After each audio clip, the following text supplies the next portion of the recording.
can see him here. I didn't look. It's crazy over picture, posting a picture of the. Today strawberry is pies, like May blazing 14th. I sent it back to the, apparently you got a little closer to get through. Wait, do I need to do mine? It's Blake's rhubarb. Huh? It's I don't Blake's think you're- rhubarb. Oh, is that what it is? Yeah, Larry goes to hit Blake's house there in Hamilton and fix it. Oh, if I know that, I'm gonna tell Jody Blake's got something. He's got a whole bunch, Huh? but apparently he's got quite a bit there, but Larry said no. Are we on right now? We're on here. Hey, folks, give us a couple minutes to get our stuff turned on. He can't possibly be eating all the Okay. food that he made. Section C.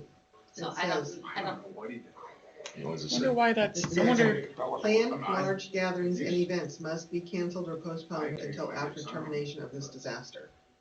In section 5, section C. okay, so, And she has not terminated it. Hey, anything. Mark, are you there? Yeah, we're here. yeah. Hey, I've got Troy. Troy and I are in the same room, but I'm trying to get 2 meetings at once, so he's gonna kind of be your main contact if there's something that deals with the sheriff's office. And I'm sitting across the table from him, so if he needs me, he'll say something, but he's gonna be your main contact. Yeah, that's fine, Jason. We're trying to get all of our stuff turned on, so it'll be a couple can you, minutes. do you have your Okay. Zoom? Sounds good, Have you thanks. signed into this computer before? No. Cause that'll take forever. So hang on. Let me get Jeff, it'll just be easy, where's he at? Yeah, I think he's in his office. Sorry. Can you move your butt? See, if Zoom is our new normal, we're gonna have to have a dedicated Zoom person. Yeah, because No. What did you It say? ain't I tried gonna to be log me. in. Okay. You and me both, brother. Can I log in? I might have to have one of them, have somebody help me. I was on Zoom meetings from 10:30 to 10 yesterday.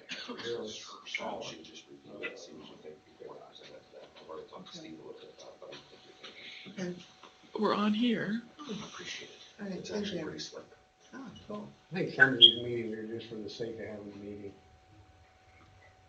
I will say I do appreciate a video conference versus driving to Ames for a meeting that should have been a Should have conference been call. conference, Yeah. yeah. It's kind of like. That has saved me so much time. Oh, awesome. Airplay, is that what you did? Thank you. Okay, There we go. Kind of like fruit. all right. Exactly. Nope, I gotta, hang on, I gotta admit, Carla. I'll figure out what you just did later. Yeah, Okay, I it saw looks the airplay. like, Keisha, are we? Yep, are we're on we here too, taping- yep. Taping as well? Yep. Okay, it is 9:03, May 14th. Call this special meeting of the Marion County Board of Supervisors to order. Jake, Keith Joner, Here, Mark Ramey, here? Steve McCombs. Here, Very good. Our rolling agenda has been the impact of the current COVID-19 crisis on county operations and updates. Is there a motion to approve today's agenda? make motion, we approve today's agenda. second, Holmes, aye. Ramey, Aye? Joner. Aye. All right, very good. On to business. Kind of our main topic has been to get updates from various county departments and to have a discussion on where we're at operationally. I think I'd like to start off with, if she's in the room, I can't quite tell with the whole cast there. Is Michaela, Ed, is Michaela with you? Yes. Oh, no. Sorry, I don't see McKinney. Yes, she's here. She's there clearly. Oh, yay. Okay, so I think I'd like to start, Michaela, with you and just get an update on the driver's license, what we're trying to do as far as testing that and how that's going. I think it's going great. Again, kind of just an extension of what I said last week. It seems like customers are loving it. They come in, they know when they're supposed to come in. They're able to schedule that on their vacation day or the day their kid turns 16 or the day that, you know, they're set to be reinstated. They don't have to stand in line. You know, a few bumps and bruises again, mostly with that, you know, those individuals that don't have internet access or are not terribly internet or phone savvy. But, you know, we've always had those issues. So, you know, we're used to working with that population and, again, I foresee continuing this for driver's license. Okay, Is that scheduled through that interface Andrew set up? Correct, yes. Do you have a full capacity, Michaela? Like, is it being booked through everything, or? Right now, we're booked probably 2 weeks out. Okay. We're still kind of operating at half capacity. Hang on. We lost you there. you say that again, Michaela? Is she back on? Can you hear me? Yeah. There you go. Right now, we're still kind of operating at partial capacity. I just anticipated continuing that until we, you know, fully throw the doors open. It's working that we're scheduling 15-minute intervals. Right now, that's working really well. It allows the girls to wait on somebody and then have a few minutes to get everything wiped down before the next person comes in. And then the clerk that isn't waiting on somebody is free to answer phones and, you know, work on those issues. So for right now, it's working really well. You know, once the courthouse in general is back to full operational capacity, I anticipate that we will add more appointments. Okay, very good. Very good. Thanks, Michaela. Appreciate that update. Is there anybody else operating like Michaela is on a appointment-only basis? Who else is doing that? Public health is. How is that going over at Public Health? It's working well. We had a doorbell put on our front door so that the door is locked, and so when somebody comes for their appointment, they hit the doorbell, somebody comes, gets them, takes them, does their thing, and takes them back out. So are they calling to make appointments then? Some are just showing up, Okay. but with the doorbell, it seems to be working, and But you don't have a per se schedule like that Michaela's doing? no, we do with WIC, Okay. which our WIC appointments are all being done over the phone right now.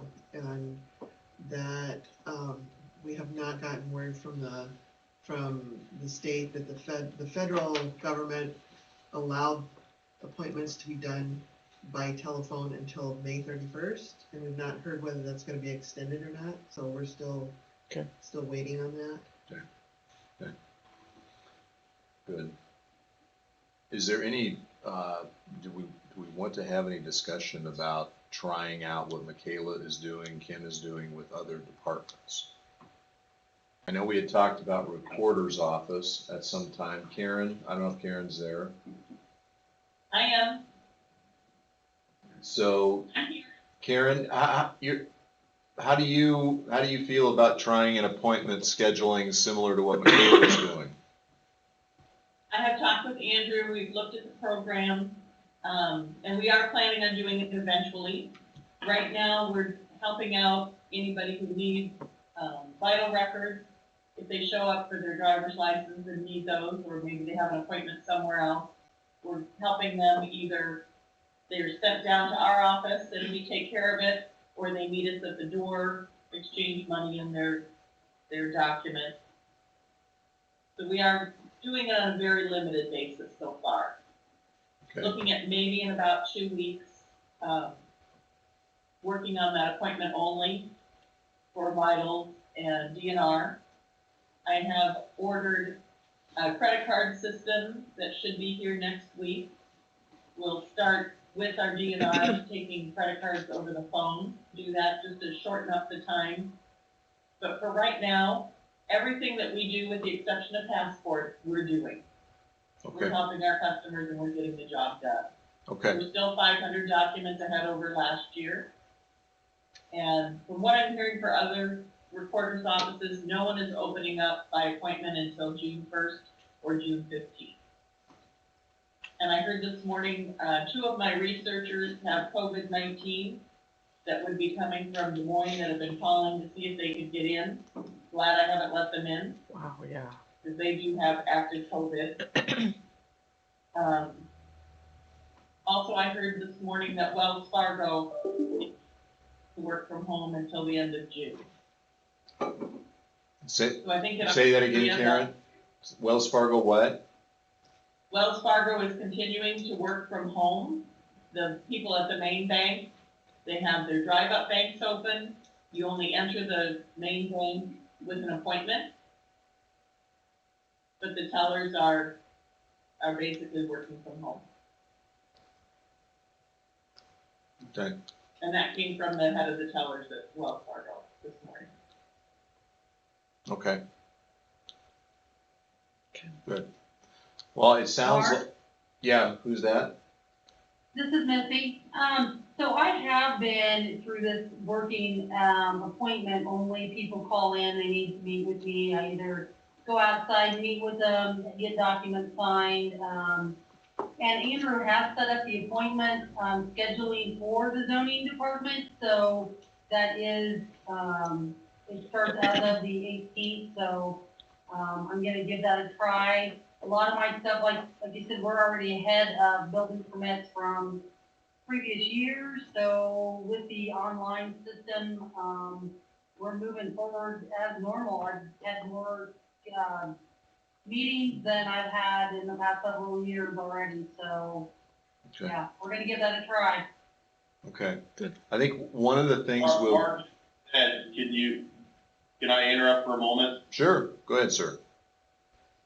I think, well, prior to us kind of going on the record here today, Andrew 1 and 2 have previewed a couple other software systems that I think that if this, if we are looking to move ahead as the new normal being with appointments, that there are probably some more robust systems that we should look at than what we currently have.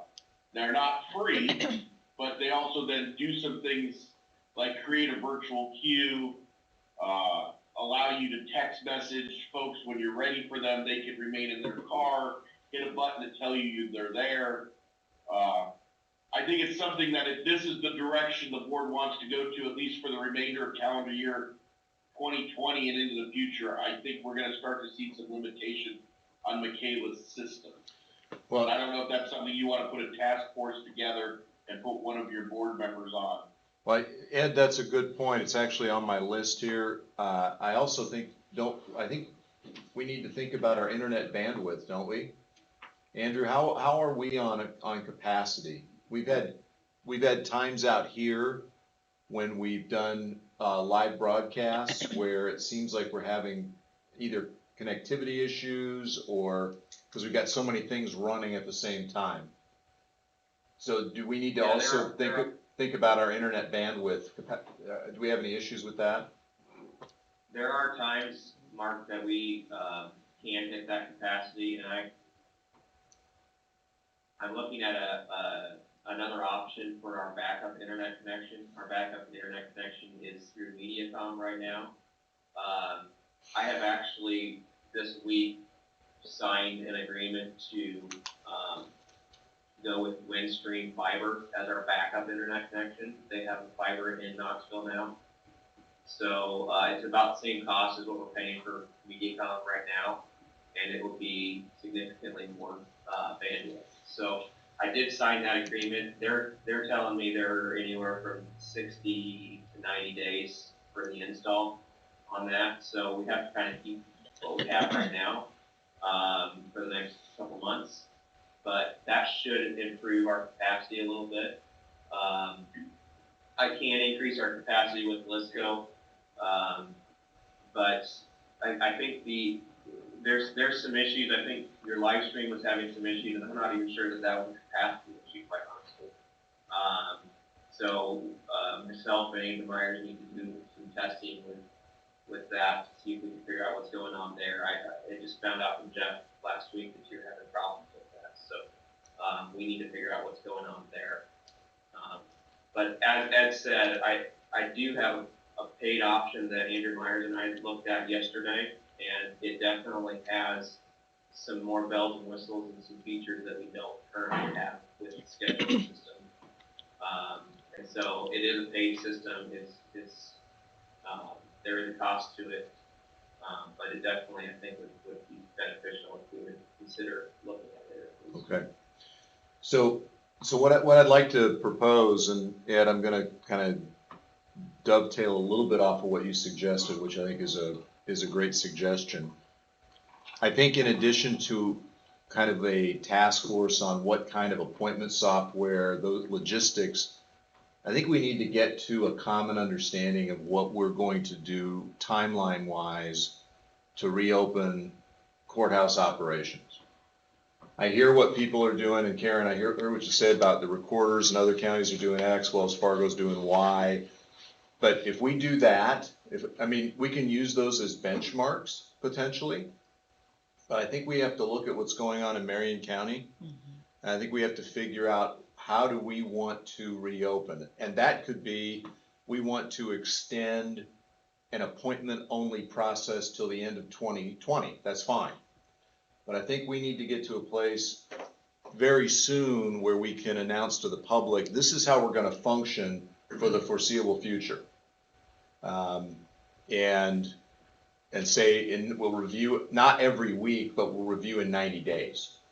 Then we'll review in another 90 days. And we'll do it that way instead of on a weekly basis, just kind of ad hocing it. And that way get a little more predictability. And it doesn't have to be 90 days, I'm throwing that out as a reference, it could be 30 days.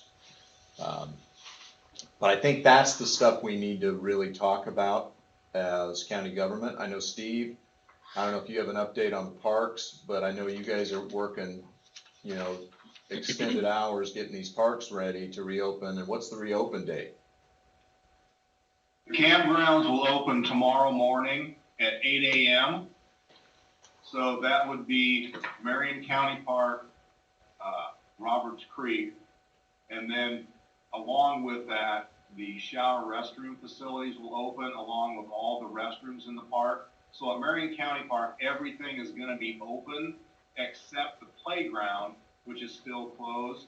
And that will be signed with a sign that says this facility temporarily closed. We'll post signs at like the Little League, softball and baseball fields that says, please no more than 10 people. So if you wanna have 2 or 3 kids go up there and shag flies or hit grounders, you can do that. But we're gonna sign each individual ball field, so you don't have any more than 10 on each field. And then we're going to leave the basketball court closed because it promotes close personal contact. Even though they used to say basketball wasn't a contact sport, it is. So we're gonna keep that closed. And then at Roberts Creek, both the east and west campgrounds are gonna open up. Again, same thing, bathrooms, shower restroom facilities will open. The playground there will be signed as well. This area temporarily closed. And then at Cordova, we're going to open the gate, open the observation tower, again, sign that with no more than 10 people, please. And then all the bathrooms will be open. We are going to keep the pavilion area closed because it promotes large social gatherings. So we are going to keep that closed for the foreseeable future or until the governor relaxes the 10 or less proclamation. So to give you an idea, our reservation online came on yesterday and came on at 9 o'clock in the morning, and by 5 o'clock in the afternoon, we'd taken in just shy of $2,400 worth of reservations in less than a full day. So we probably have fielded 40 or 50 calls yesterday about trying to get in this morning. And we said, you gotta wait one more day, you gotta get us to Friday. So, yeah, we're working long hours today and tomorrow to make sure we're good to go in case anybody comes in and has any issues with it. So, but we're opening up and we're hearing lots of good things about that. The cabins are also back online. The actual state proclamation said state parks, but most counties wanted to go at least a month to help the governor on that. But most counties are starting to reopen their cabins as well. So yeah, it's good news for us. We're getting open.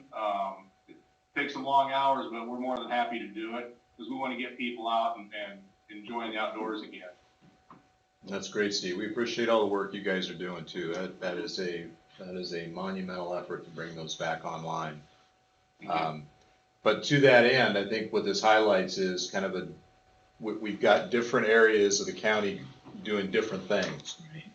And I think at some point, we've got to get to a place where we say, this is how we're going to function for the next 30 days. And then we'll let because the governor's coming back in pieces every day. And sometimes, if you've watched the press conferences, they are not all that clear on what they're trying to accomplish. And then I'm listening to governors like Ron DeSantis out of Florida telling professional sports teams, if your state won't let you play, come to my state and play. Because they've kind of had it with all this. And I'm not saying we're at that point, but we have to get some consistency. If we're not going to hear that from the state level, we need to get it from our level. And that means you take a conservative view, because we're not going to get out over our skis ahead of the state, but we can provide some predictability to how we're going to function. And we've been doing that all along in this entire COVID-19 situation. So, so Ed, to your point, we probably need to put together a small group of people to say, we think we need to do this for the next 45 days or whatever. Now, if the governor comes in with an order and says all county offices will open up effective immediately, that obviously will thwart that and trump that, not to be political, but it's this 10 or less rule. That seems to be the key limiting factor. It's 10 or less, except when you're now at 50%. Right. That's which could be more than 10. I know, because I operate in that world too. And so it's a confusing mix of signals that people are hearing. Okay. So do we have any volunteers? I'll probably keep it small, but who would like to be on a task force, a working group to say, these are the things we need to do? It also could be, these are the operational things we need to now, this needs to be part of our norm. So let's say it's appointments. Let's say it's those, that's fine. I think we should leverage as much technology as possible. Steve does it on appointments. Michaela's doing it on appointments. Steve, I think you do it on money too, don't you, Steve, for the parks? Isn't it a lot of electronic payment? Yeah, Mark, probably 75% of ours is online payments. Yep, electronic. Yeah. Okay. So it might be time to start thinking about those changes as well. Stop handling so much cash, which I've got all kinds of issues with beyond COVID-19. So who would like to do that? Do we have any volunteers? I have a pen ready. You got two hands up. Like Ed? Ed, Michaela, and Karen. Ed? I can try and help. I can try and help with that too. I can't commit very much for at least 3 weeks, but I mean, after that, I'll have more opportunity. But well, Jake, and I'll come back to it with an election update too here in a sec. Okay. Okay. Someone's gonna have to- Mark, I think we need to put Andrew on it, just anything that's gonna talk about technology. And would you please circle back to me, because I have another issue, technology related, but not related to this, that I'd like to put on your radar. Got it. So I've got Ed, Michaela, Karen, Jake, Andrew, and from a board stand, anybody else really have a hankering to do something like this? Karen or Kim, do you have anybody that's? Yeah. I think we need to have Are somebody. you talking about specific courthouse or county? Countywide. Okay, It has to yeah, be a department public head. health will I have know somebody. So their some- operations. So somebody from PH, what? Yeah. I think we'd have to, all the department heads have to be involved when they, since their operations. I don't know that I need to be involved. No. Tyler, anybody from your area? I'd be interested in the outcome of what the task Yeah. force decides, but To be a decision maker. we don't have the public involvement like those other departments. Yeah, and that's why I think you and the jails, even though the jail has public involvement, you kind of operate a little bit differently. I think you want to know what's coming up and kind of follow form if you can, but Jason. Other than like gun permits, Yeah, with gun permits and They could those do types of online. things, Jason's done a great job of not getting ahead of what we're doing. So I think we would he'd follow that same form as he goes down his process list as well. So, not seeing anybody else, so, board?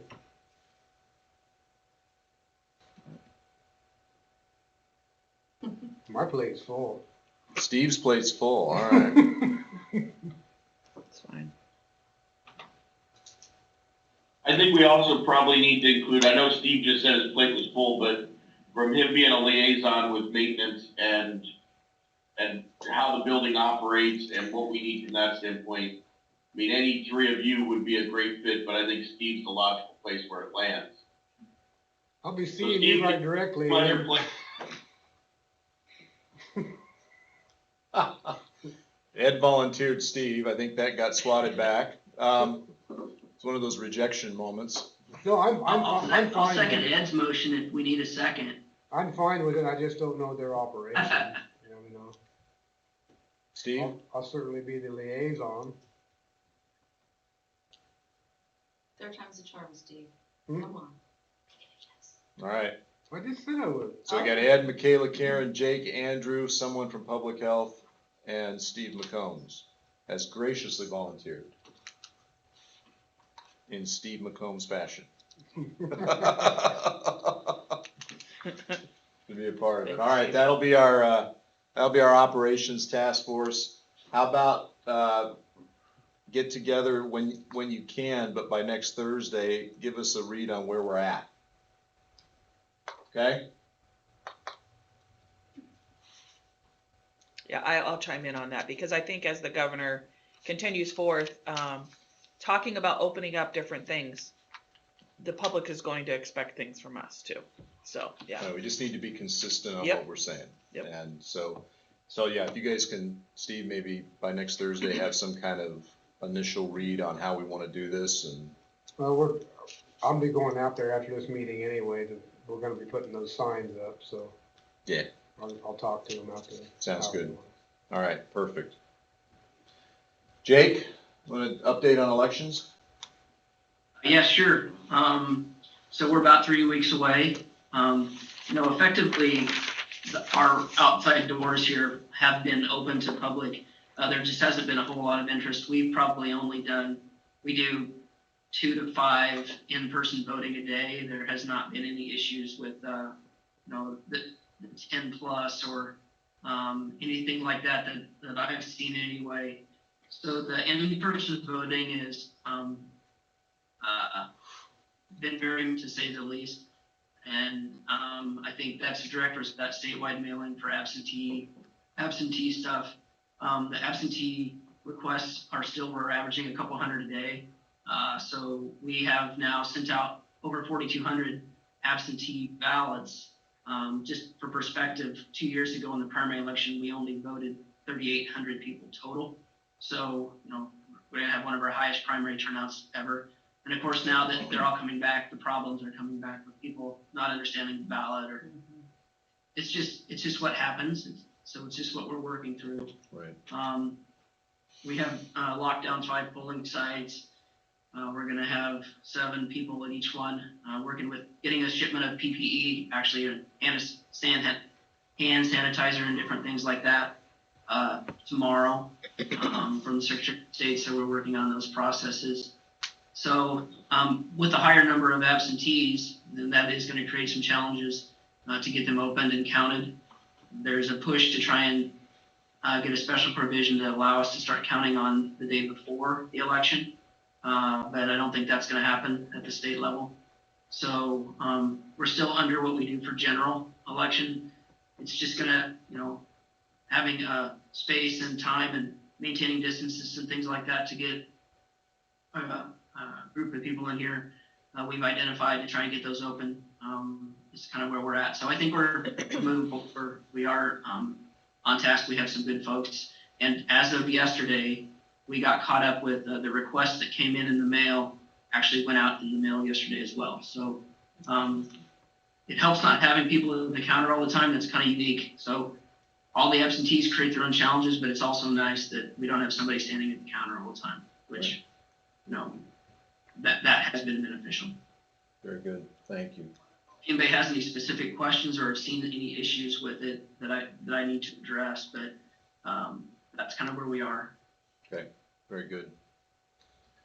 All right, anybody else, any updates they want to provide this morning? Sorry, Ed? Sorry. Mark, this is I'm sorry, go ahead, Jake. I was gonna say, is it appropriate, I see Emily's on the meeting, is it appropriate to ask her, about the Chronicle and Journal Express and the announcement last night, this morning, and kind of what's happening? I just kind of did, so I don't know if she can hear or respond, but we're in open session, is that appropriate? I think, Mark, I'd like some guidance on whether or not Emily, if she knows whether or not we still have a general newspaper distribution for publication. With the Journal Express and the Chronicle closing as of 11:59 last night and merging with the Oskaloosa Herald, you don't have a newspaper that has provided you notice for us to publish notice in. So we're doing some research on our end as to what happens when a county does not have a paper of paid general distribution. I don't know whether or not at this moment in time will the Oskaloosa Herald that is published in another county count, because there's no way, for example, the Des Moines Register, which is a paid paper, would count as our newspaper. So I'm not sure that the Oskaloosa newspaper will count either, which then leaves us in kind of a tough spot. So I echo Jake, if Emily knows, and I don't know if she has the ability to turn on, or if she's even still listening to us, whether or not they believe there's still our paper of record. And then I still have another question. Can unmute her. You there, Emily? Yeah, let's do it this way, Ed. How about you and I circle back with Emily offline? Yeah. That's fine, Mark. Yeah, let's do that. Let's do that. Okay. When you get an answer, could you please let us know? Yeah. For public notices and. Yeah. Oh, she's back on. Emily's on. I'll tell you that when I found out before yesterday, we already started to do the research last night on the issue when I became aware of it. And then it was confirmed this morning. But I see Emily has unmuted herself. Emily, do you have a thought on this? Do you know anything about this? Can you guys hear me? Yep. Okay. So those are all really good questions. Those are questions that I don't have the answer to right now. We're still trying to get things figured out. I didn't get the news until maybe a couple of days ago that this was all happening. So this is all very new to me. There are a bunch of questions that I have that haven't been answered quite yet. So we're working through a lot of things.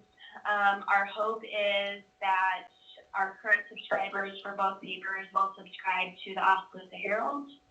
And if we get enough subscribers from the Marion County area, then I will be able to continue to cover this area, and we'd be able to have that coverage in the Oskaloosa Herald.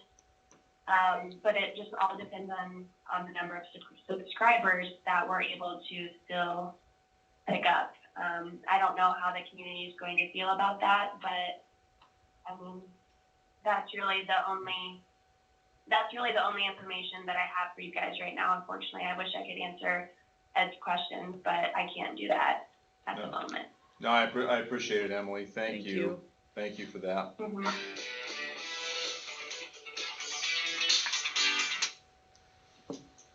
Yep, no, appreciate it. My Tom Selleck mode. We need Sandal to get on with Hawaii 5-0 now. That'll make it a set. All right. So it raises just a thought as we wrap up here. With what we heard about the papers and everything, what we see going on nationally, what we heard yesterday, if you were watching any of the national news, everybody's got to deal with this in their own way, and I don't want to talk about just thinking positive thoughts, thinking Mr. Rogers type thoughts, but we do have to, at some level, exude the confidence that Americans are supposed to have. And I sense, we see Steve, the parks are opening up, but we hear from other venues, we're concerned about X, we're concerned about Y, we're concerned about Z. Folks, our economy can't take much more of this. Locally, as you can see, statewide, and nationally. And as county leaders, all of us, we've got to exude some level of confidence both in our businesses, our citizens, our nation, that we're going to come back. And I'm not trying to be, the shill for Trump here, but there's a lot of negativity out there. There's a lot of fear. I get it. But we've got to exude some level of confidence that we can operate in a different kind of environment, yet still go to work, still live our daily lives. Otherwise, this causes something we've never experienced before. I mean, I'm reading news reports this morning from the Heritage Foundation on depressions. Yeah. And you've never gone through a depression. None of us have.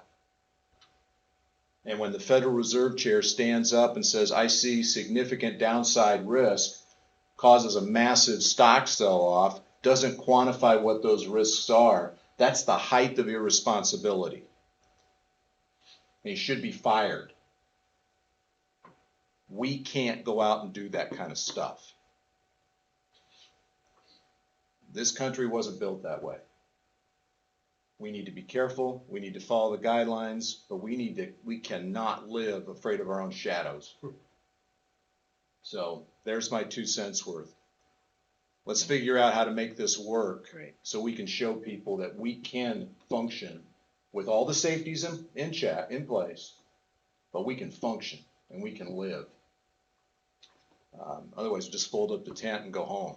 Yeah, I want us to be the leaders in this. I want other counties, and I think they are looking to us, but I want to continue forth. So great job, Michaela. This task force, go forth and I use that word, go forth, too much, as Mark talked about. And I just caught myself. But anyways, you know where I'm going with on this. So everybody, go forth. That's right. Hey, just zip it. I just caught myself. All right, is there anything else? Yes. Yeah, Ed still has an issue. Guys, I don't know, and this is one of those things where I'm not sure whose budget it comes out of, but it's something to think about. I'm sorry. We need, in my opinion, to put some type of cell boosters in this building. You cannot use a Verizon phone. You don't get text messages. Your cell phone doesn't ring. And I'm just concerned from a safety issue. If I'm in the courtroom, I don't have any cell reception whatsoever. I don't have any cell reception in the room that I'm currently in. If I'm in here or I'm in my office, I don't get text messages for hours. It's a cement building. I don't know if US Cellular is better, but Verizon stinks. And the reality is when I priced them, it's probably about $1,100. And if that's something that comes out of my budget, I can probably absorb it this year. But I'm not sure what the heck I do with a cell booster when I move back to the courthouse. I can't repurpose it. So it's just something I want to share with you guys that it's a concern. I know talking with other people, I think US Cellular may be a little better, but it's pretty bad throughout the entire building, guys. Most cement block buildings suffer from this. Yeah. So yeah, we can put that on the operations list and see what we need to do if there's something we can do temporarily to boost the signal. So thank you guys. Yeah. We bought 2 WeBoost for our supervisor tablets at their shops, and they seem to work really well. Yeah, it doesn't take a lot. I know most office buildings have multiple boosters in them for the same issue. So yeah, we can take care of that probably pretty Wouldn't easy. want to do it, you think? I don't know. Let's take a look and see. Yeah. I guess we can have that conversation. Anything else? All right. Thank you. We'll schedule another update for next week, same time, and we'll keep moving forward. Thank you for your time. Hang on, we need to talk. Jake, so we're only doing one next week? Next 9 a.m.? Yeah, Jake, we're just going to do this meeting next week. No Tuesday meeting. No Tuesday? Right. Okay. Is there a motion to adjourn? Motion we adjourn. Second. McCombs, Aye. Ramey, Aye. Johnner. Aye. Thank you. Thank you.